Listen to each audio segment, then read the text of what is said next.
BRS ప్రభుత్వం double bedroom ఇళ్లు ఇస్తామని హామీ ఇచ్చి మాట తప్పిందని మియాపూర్లోని స్థానికులు ఆందోళనకు దిగారు. కనీసం కాంగ్రెస్ ప్రభుత్వమైనా తమను ఆదుకోవాలని కోరుతున్నారు. దీనిపై మరింత సమాచారం మా ప్రతినిధి రాణా అందిస్తారు.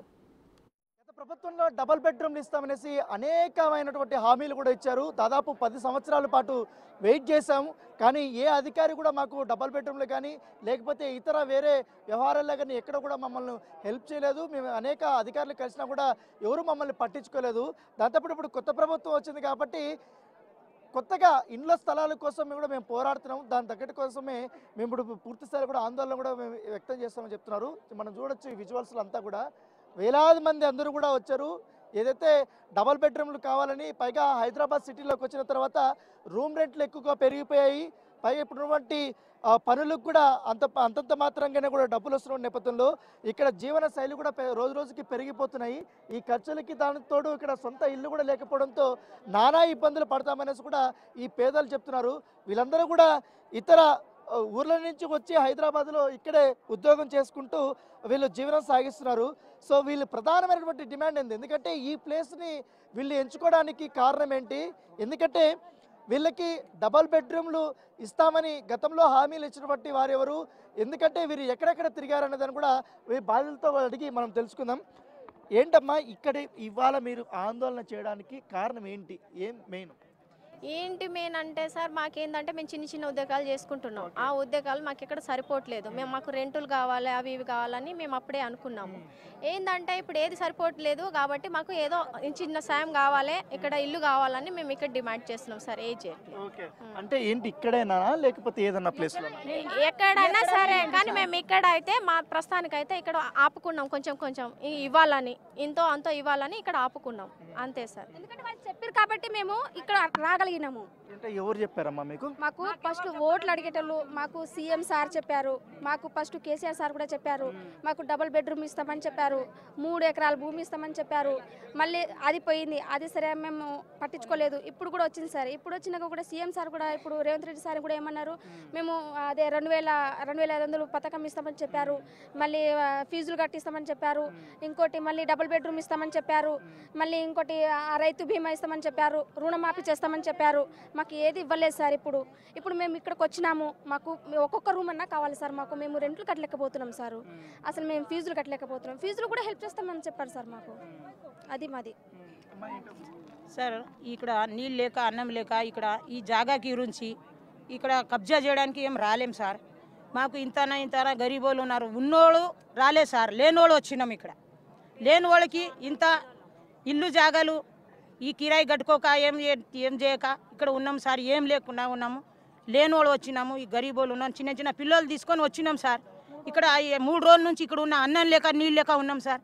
ఈ గరీబోని ఈ జాగా ఇంత ఎక్కడైనా ఇవ్వాలి సార్, ఇక్కడ కాదు ఏడైనా ఇవ్వాలి. మాకు జాగా ఇల్లు జాగాలు ఇవ్వాలి అని మేము చెప్తున్నాం సార్. మీరు చెప్పమ్మా, ఏంటమ్మా మీ డిమాండ్ ఏందమ్మా? మా డిమాండ్ కూడా అదే సార్. నాకు భర్త లేడు. నేను 4 సంవత్సరాలకి అంజానగర్లో ఉంటున్నా, రెస్టారెంట్లో పనిచేస్తున్నా. నాకు నెలకు 10,000 జీతము. నేను ఆ 10,000 జీతంతో నేను రెంట్ కట్టుకోవాలన్నా, కూరగాయలు తెచ్చుకొని తినాలన్నా, నా కొడుకుని సాక్కోవాలన్నా, వానికి స్కూల్కి పంపించాలన్నా, స్కూల్ ఫీజు నేను కట్టక నా కొడుకుని ఇంట్లో పెట్టుకున్నా సార్. నేను దయచేసి చేసి చెప్పేది ఒకటే, మాకు కొంచెం జాగా చూపిస్తే మా దారి ఏంటో మా కాళ్ళ మీద మేము నిలబడతాము. మేము రేవంత్ రెడ్డి సార్కి మాకు అన్నీ చేయరని మేము అనట్లేదు. మాకు కొంచెం ఇచ్చినా చాలు. ఎక్కడన్నా చూపియని, ఏ కోణాలన్నా చూపియని మేము ఉంటాము. గుడిచె మాకు ఇల్లు కట్టుకునే తాయి అయితే మాకు లేదు. ఒక గుడిచె వేసుకొని మేము ఉంటాము. ఇది మా డిమాండు. ఏమంటే మాకు ఉండేనికి కావాలి. ఇప్పుడు భర్తలు ఉన్న వాళ్ళు కూడా బాధపడుతున్నారు, లేని వాళ్ళం కూడా చాలా బాధపడుతున్నాం. ఏమంటే ఈ సిచ్యువేషన్ అలాంటిది. మా బాధలు కూడా ఆ సార్ను కూడా అర్థం చేసుకోవాలి. ఓట్లు ఎందుకు వేసినాం మేము కేసీఆర్కి వేయకుండా ఈ సార్కి ఎందుకు గెలిపించినాం? మా బాధలు అర్థం చేసుకోవాలనే కదా. మా బాధలు అర్థం చేసుకోకపోతే మేము ఎవరికి చెప్పాలి? కరోనాలో నా భర్త చచ్చిపోయిండు. అప్పటి నుంచి నేను నానా కష్టాలు పడుతున్నా సార్. నానా కష్టాలు. నా కొడుకు ఈ గల్లీలో తిరిగితే మొగుడు లేడంటే ఇక ఈ తాలిబొట్టు వేసుకున్నా. ఈ తాలిబొట్టు మొగుడు లేకపోయినా తాలిబొట్టు వేసుకున్నా సార్. నేను ఈ పరిస్థితి వచ్చింది కాదు చెప్పాలి. ఏమంటే భర్త లేడని ఏ విధంగా చూస్తారు? ఇస్తారమ్మా 2000 పింఛన్లు ఏం సరిపోతుంది సార్ చెప్పండి, ఏం సరిపోతుంది? అది కూడా మళ్ళీ మేము మా ఊరికి వెళ్ళి తీసుకొని రావాలి సార్. నువ్వు బస్సులు ఫ్రీ చేసినావు సార్, మేము కాదనట్లేదు. నువ్వు హామీలు అన్ని చెప్పినావు, అన్ని హామీలు నువ్వు సగం ఇవ్వకపో, కానీ మాకైతే తలాలు కావాలి ఇక్కడ ఉండేనికి, అంతే సార్. మా దీనికంటే ఎక్కడ నేనేం చెప్పలేను, అంతే. కాదమ్మా, ఇప్పుడు మీకు అందరికీ ఇళ్ల స్థలాలకు సంబంధించి మీ ఊర్లలో ఆగస్టు తర్వాత అంతా స్క్రూటీ చేసి ఇళ్ల స్థలాలు ఇస్తామని చెప్పారు కదా, ఇప్పుడు ఎందుకు ఇంత పెద్ద ఆందోళన ఎందుకు వచ్చింది? 20 సంవత్సరాల నుంచి ఉంటున్నాం, నా చిన్నప్పటి నుంచి ఇక్కడ 25 సంవత్సరాల నుంచి ఇక్కడే ఉంటున్నాం సార్. మేము ఇళ్లలో పనులు చేసుకొని ఉంటున్నాం సార్. మేము రూమ్ కిరాయిలు అన్నీ పెరిగిపోయినాయి. కందిపప్పు ఉప్పుతో సహా అన్ని రేట్లు పెంచేశారు సార్. ఇప్పుడు ఏది తక్కువ లేదు. మాకు వచ్చే 10,000లో మేము రూమ్ రెంటే కట్టుకోవాలా? Room rent 10,000 8,000 sir. రూమ్ రెంటే కట్టుకోవాలా, మా పిల్లల్ని చదివించుకోవాలా, మేము తినాలా సార్. ఇప్పుడు ఫస్ట్ వచ్చిన ప్రభుత్వం మాకు డబుల్ బెడ్రూమ్లు ఇస్తామన్నారు, అది ఇస్తాం ఇది ఇస్తాం, ఏది ఇవ్వలేదు సార్. కనీసం ఇప్పుడు వచ్చిన ఆయన ఇవ్వాలి సార్, అది ఒకటే మేము చేసేది. మాకు ఎక్కడైనా చూపించండి, మాకు డబుల్ బెడ్రూమ్లు ఇవ్వండి, మేము అక్కడ ఉండి మా కష్టంతో మేము బతుకుతాం. మమ్మల్ని పోషించమని మేము అడగట్లేదు. మాకు ఎక్కడైనా ఇంత నీడ చూపించండి, మేము ఉంటాం. గుడిసేసుకొని అయినా ఉంటాం మేము. మాకు డబుల్ బెడ్రూమ్లే కావాలని మేము చేయట్లేదు. మాకు ఉండడానికి ఇంత చోటు ఇవ్వండి. అది బస్సు ఫ్రీ చేశారు, ఏమొస్తుంది సార్ బస్సు ఫ్రీతో? మేము రోజు ప్రయాణం చేయలేం కదా ఆడోళ్ళు. అది కాదు సార్, మాకు ఉండడానికి ఇంత నీడ ఇవ్వండి, అదొకటే సార్ మేము ప్రభుత్వాన్ని కోరుకునేది, అంతే సార్. సో ఇంకా కొంతమందితో మాట్లాడుతున్నాం. ఏంటండి ఇప్పుడు మీరు 10 సంవత్సరాలు చూశారు కదా, మీరు డబల్ బెడ్రూమ్ ఇస్తా అని చెప్పారు. అప్పుడు ఎంతమంది దగ్గర తిరిగారు? అప్పుడు ఏమి ఇవ్వలేదా మీకు? మేము కొత్త ప్రభుత్వం కేసీఆర్ ప్రభుత్వం ఉన్నప్పుడు కొంతమంది ఇచ్చారు, కొంతమంది రాలేదు సార్. దాదాపు కొన్ని వేల మంది సార్, ఎస్సీ వాళ్ళంతా వేల మంది ఉన్నాం సార్. కొంతమందికి వచ్చింది, కొంతమందికి రాలేదని. ఇప్పుడు కూడా గవర్నమెంట్ స్థలం ఉందని చెప్పి కూడా పబ్లిక్ అంతా పని చేస్తున్నాం సార్, వర్క్ చేస్తూనే ఉన్నాం. పొద్దులేసి పని చేస్తూనే ఉన్నాం. ఈ స్థలము గవర్నమెంట్ స్థలం అని మీకు ఎవరు చెప్పారు? ఇదంతా ఇంత సార్ ఎవరు చెప్పారు సార్ అంటే ఫ్రెండ్షిప్ ద్వారా తెలుస్తుంది సార్. ఇది వేరే పలానా జాల గవర్నమెంట్ స్థలం ఉంది, వేరే ఇస్తారు అని చెప్పి తెలిస్తే ఒక 10 మంది తెలిస్తే 10 మంది 20 మంది చెప్పి 20 మంది 100 మంది చెప్పి ఇలా 100 మంది కాబట్టి ఇలా వేల మంది వచ్చి జమ అయింది సార్. కాబట్టి పని పాట ఇడిచిపెట్టి ఈ కేవలం సార్ ఒక కుటుంబానికి ఇంట్లో 4 తమ్ముళ్ళు 3 తమ్ముళ్ళు ఉన్నారు. వాళ్ళ కనీసం ఒక్కొక్కరికైనా సరే ఎంతమంది ఒక 40 గదాలు ఇవ్వని చెప్తాం. గవర్నమెంట్ 40 కొత్త ప్రభుత్వం వచ్చింది సార్, 40 గదాలు ఇస్తే కూడా సంతోషంగా హ్యాపీగా ఉంటారు సార్. వేరే దోసుకుంటలేరు, వేరే ప్రైవేట్ భూమి ఉందని చెప్పి వాళ్ళు దోసుకుంటలేము. గవర్నమెంట్ స్థలం అని మాకు క్లియర్ అయింది కాబట్టి ఎవరైనా చెప్తే తెలిసిన క్లారిటీ గవర్నమెంట్ స్థలం అని ఇప్పుడు పోలీస్ డిపార్ట్మెంటే చెప్పారు, గవర్నమెంట్ స్థలం అని వాళ్ళే చెప్పారు. మళ్ళీ మీరు రూల్స్ ప్రకారం వస్తురా పోతురా అని వాళ్ళే అడుగుతారు మమ్మల్ని.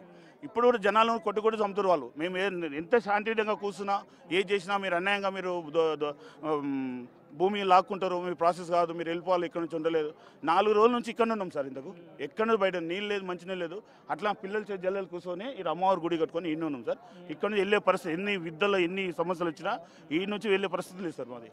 అంటే వచ్చిన వాళ్ళు దాదాపు వాళ్ళకి విలేజ్లో కానీ ఊర్లో కానీ ఇక్కడ కానీ భూమి లేక ఉపాధి కోసం హైదరాబాద్ వచ్చినాం సార్. ఇక్కడ వచ్చి దాదాపు మాకు 10 నుంచి 15 సంవత్సరాలు అవుతుంది. 20 సంవత్సరాలు కాస్త మంది 50 సంవత్సరాల నుంచి ఇక్కడ ఉన్నారు సార్. రూమ్ రెంట్లు కట్టుకోలేక, వాళ్ళ పిల్లలకు హాస్పిటల్ చూపించుకోలేక, చదివించుకోలేక అన్ని నానా ఇబ్బందులు పడి ఏడో రోడ్ల మీద ఏదో చిన్న రూమ్లో ఉండి రూమ్ రెంట్ కట్టుకోలేక పోయిన ప్రభుత్వాలు మీకు హామీలు మీకు తెలుసు కదా సార్. 3 ఎకరాల భూములు అన్నారు, డబుల్ బెడ్రూమ్లు అన్నారు, వివిధ హామీలు ఇచ్చారు సార్. ఏవి ఒకటి మాకు దక్కలేక రోడ్డు మీద పడి ఈరోజు ఇక్కడ ఏదో గవర్నమెంట్ స్థలం ఉందని చెప్పి ఇక్కడ కూర్చోవడం జరిగింది సార్. ఇదే తప్ప కానీ ఇక్కడ వచ్చి మాకు ఇదే ల్యాండ్ కావాలా, ఇదే మేము దౌర్జన్యంగా దీనికి కబ్జా చేస్తామని మీకు అందరికీ పేదలకు అందరికీ కూడా ఇండ్ల స్థలాల కోసం రేషన్ కార్డుల కోసం అప్పుడు అప్లికేషన్స్ తీసుకున్నారు కదా, అవి స్క్రూనిటీ అయిపోయిన తర్వాత మీకు అందరికీ అలాట్ చేస్తామని చెప్పారు. మీకు ఆ విషయం ఎవరు చెప్పలేదు? కొంతమందికి వచ్చినాయి సార్, చాలా మందికి 75% రాలేదు సార్. ఎవరికా వాళ్ళు డిసెంబర్ లోపల అందరికీ ఇస్తా అని చెప్పినారు కదా, ఆ విషయం మీకు ఎవరు చెప్పలేదా? ఎస్టీ వాళ్ళకి అసలు ఎవరికి రాలేదు సార్. 75% మెంబర్స్కి ఎవరికి రాలేదు సార్. ఇప్పుడు దాకా ఏ హామీలు కానీ ఏది కానీ అమలు కాలేదు. కాబట్టి మేము ఈ రూమ్ రెంట్లు మెయిన్ సార్. ఇక్కడ మేము హైదరాబాద్లో ఉండి మాకు బతకలేక, ఊర్లో పొలం లేక 3 ఎకరాల భూములు అన్నారు, ఏమన్నారు, అన్ని వివిధ హామీలు ఇచ్చారు సార్. మాకు ఏవి రాక ఈ రోడ్డున పడ్డాం సార్ మేము. అందుకే రూమ్ రెంట్లు కట్టుకోలేక మాకు ప్రభుత్వం నుంచి ఏదో ఒక చిన్న సాయం చేయాలని ఇక్కడ వరకు వచ్చినాం సార్. కొత్త ప్రభుత్వం వచ్చింది కాబట్టి కొత్త ప్రభుత్వం మీద చాలా వరకు కూడా నమ్మకం ఉంది. ఆ ఉద్దేశంతోనే మేము అందరం రేవంత్ రెడ్డికి ఓట్లు వేసాం కాబట్టి ఆయన మా ప్రాబ్లంని అర్థం చేసుకొని మాకు ఇళ్ల స్థలాల్ని కేటాయిస్తారు అనేది కూడా వారు అభిప్రాయపడుతున్నారు. వారు ఇదే డిమాండ్ చేస్తున్నారు. ఎందుకంటే కాకపోతే మేము ఎవరికి వ్యతిరేకం కాదు, కానీ మా ప్రాబ్లం వల్ల మేము అందరం ఇక్కడ వచ్చి కూర్చున్నామనేసి కూడా వాళ్ళు చెప్తున్నటువంటి పరిస్థితి.